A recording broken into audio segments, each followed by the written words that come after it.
O quanto você tem acompanhado, e aí eu sei que não é necessariamente um assunto econômico, mas acaba tendo impactos, né?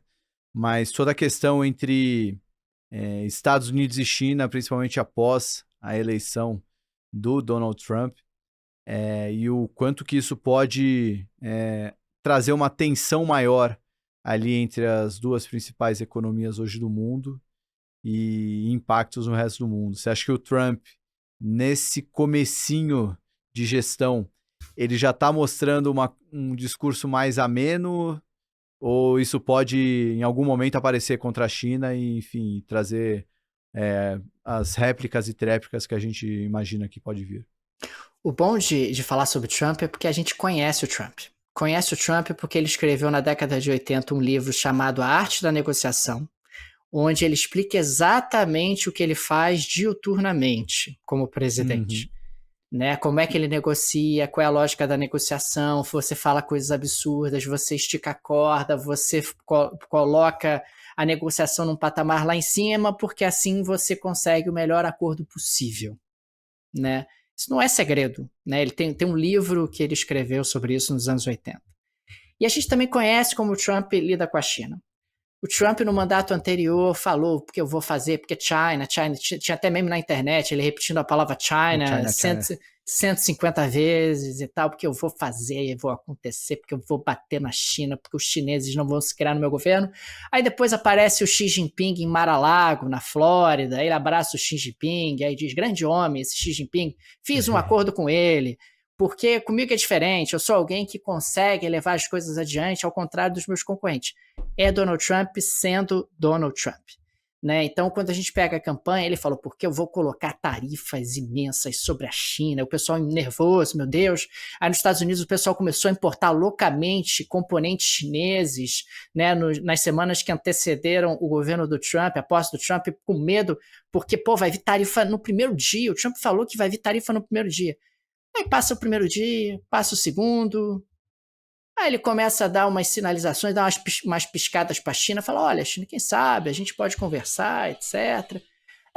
O que esse balé, me parece que você vai, essa dança, né, de um lado e de outro do ponto de vista diplomático, é como quem diz assim, China, eu preciso que você me entregue algo para eu apresentar para o público doméstico.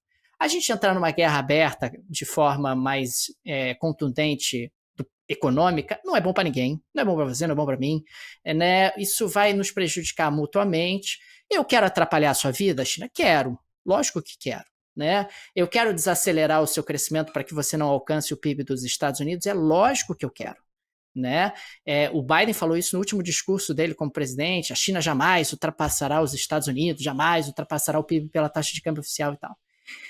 Mas o que acaba acontecendo é que você também não pode ir para esse confronto em praça pública com a China, porque a China tem um estoque de reservas americanas, de títulos americanos pesado, que eventualmente ela pode fazer alguma coisa que desorganiza o juro dos títulos americanos.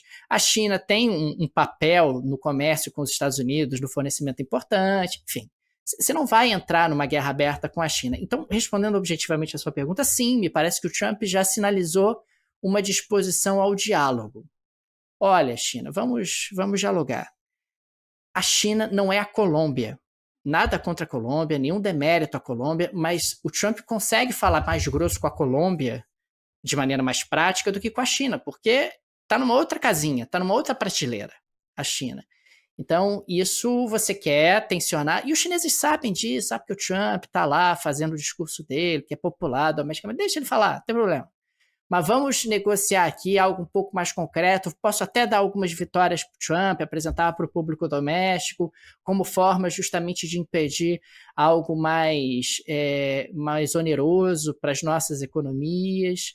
E eu, China, vou tentar outras alternativas para tentar manter o crescimento, vou fazer os meus estímulos, etc. Vou correr contra o fim do bônus demográfico, vou tentar correr o máximo que eu posso para tentar ultrapassar o PIB dos Estados Unidos no longo prazo. É isso, quer dizer, você, no mundo real, você acaba tendo que olhar o que está sendo dito e o que não está sendo dito, né? E que as movimentações muitas vezes sugerem.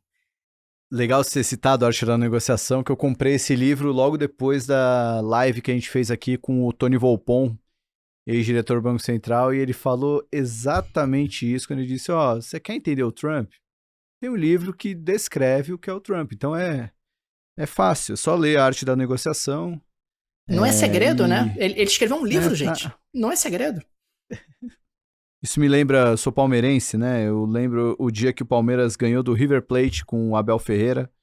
E aí perguntaram, pô, Abel, o River Plate, melhor time da América, como é que você ganhou deles ali, eliminou na Libertadores? Ele, não é segredo, tem um livro, o Galhardo escreveu um livro sobre como ele treina o River Plate. Eu li o livro e montei o time contra o que ele escreveu, né? Enfim. Exatamente isso, exatamente isso. Mas teve uma coisa que você falou que me gerou colocou uma pulga atrás da minha orelha, acho que quem tá ouvindo também pode ter ficado com isso. Você falou, o China não é Colômbia, com todo respeito à Colômbia. Brasil é mais Colômbia que China, talvez, ali nessa prateleira. E o Trump também falou grosso com o Brasil. E o Brasil, pelo menos pegar pelo histórico recente, não tem levado muito bem essa subida de tom. Haja vista há quantos dias a gente ficou sem o Twitter em 2024. Te preocupa, de certa forma, uma escalada aí? Porque uma coisa é você cortar o Twitter da galera e tudo bem, né? Pô, impactos significativos, pero não mútil. Mas agora, se tiver algum problema com o grupo Meta, até com o próprio Donald Trump, te preocupa, de certa forma, o Brasil contra-atacar as discussões com o Trump? Acho que até o presente momento não muito. E eu posso dar um exemplo. Nesses últimos dias nós tivemos a questão dos deportados brasileiros e tudo. O Brasil reagiu de forma muito diferente em comparação com a Colômbia. O Brasil não quis escalar a discussão. Isso já é sinal de, pelo menos até o presente momento, o Brasil não está sugerindo, olha, não quero escalar nada com o Trump nem com o governo dos Estados Unidos, vou até me ambientar um pouco, ver o que está acontecendo, quais são as implicações desse troço, para onde é que as coisas estão indo, mas nesse primeiro momento, todos os sinais são de que o Brasil não está afim de escalar nada, não. O Brasil está quase querendo passar abaixo do radar, né? Ó, eu vou ficar aqui abaixo do radar, meio sem me mexer, sem chamar muito atenção, porque nesse momento acho que chamar atenção é dar oportunidade para tomar uma marretada, né? Para tomar realmente algo assim. O que mais incomoda o Trump em relação ao Brasil, me parece que é a presença do Brasil no BRICS. Né? Isso ele já verbalizou em alguns momentos. O Brasil, no atual momento, é o presidente do BRICS. E incomoda particularmente essa movimentação que o BRICS faz de, em algum momento, no futuro, quem sabe, talvez, eventualmente, criar algum tipo de mecanismo de pagamentos alternativo ao dólar, né? De desdolarizar as transações entre os membros do grupo. O problema dessa movimentação é convencer as pessoas a deixarem de receber dólares, né? Você vai deixar de receber dólares da exportação que você faz para, sei lá, para um membro do BRICS novo, qualquer desses que entraram, Etiópia, vai receber o quê no lugar, né? Ou mesmo até a própria China, embora o yuan, né, tenha tido um pouco mais de presença, mas ainda tem muita gente que olha, pô, mas eu prefiro dólar, né? Se eu puder me pagar em dólar, eu acho melhor, né? Esse é o grande desafio. Claro que o BRICS vai manter isso na pauta e tal. É claro que o Trump sabe disso e, de certa forma, tenta matar essa discussão no nascedouro, porque é um elemento que pode fragilizar a hegemonia do dólar num contingente de países que não é irrelevante. Imagina, Brasil, Índia, né, China.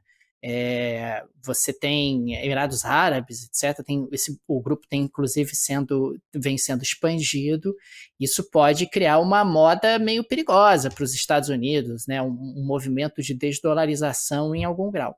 Embora isso esteja, na minha avaliação, muito distante por conta desse pequeno detalhe, convencer as pessoas, né? E que tal, né? Você, ao invés de receber em dólar, receber numa outra moeda ou num outro ativo aqui que a gente vai criar como alternativa de mecanismo de pagamento. Então, esse é um aspecto que eu acho que incomoda o Trump, né? Porque a China, o BRICS é visto cada vez mais como um grupo chinês, né? Um grupo que tem países que estão um pouco na órbita de influência chinesa, e isso incomoda os americanos. Para o Brasil, eu acho que o cenário ideal seria nós não sermos vistos nem como um país na órbita chinesa, nem como um país na órbita americana, ficar mais solto, assim, né? A China é o nosso principal parceiro comercial, os Estados Unidos são o segundo principal parceiro comercial, tem um país com relações econômicas super importantes. Acho que o Brasil tem sempre que tentar diminuir a temperatura e não entrar em bolas divididas que não são nossas e que podem gerar um desgaste que ao Brasil não interessa. Se esse corte foi bom, esse outro corte aqui vai ser melhor ainda. Clica aqui ou então clica nesse vídeo para ver o episódio completo desse corte.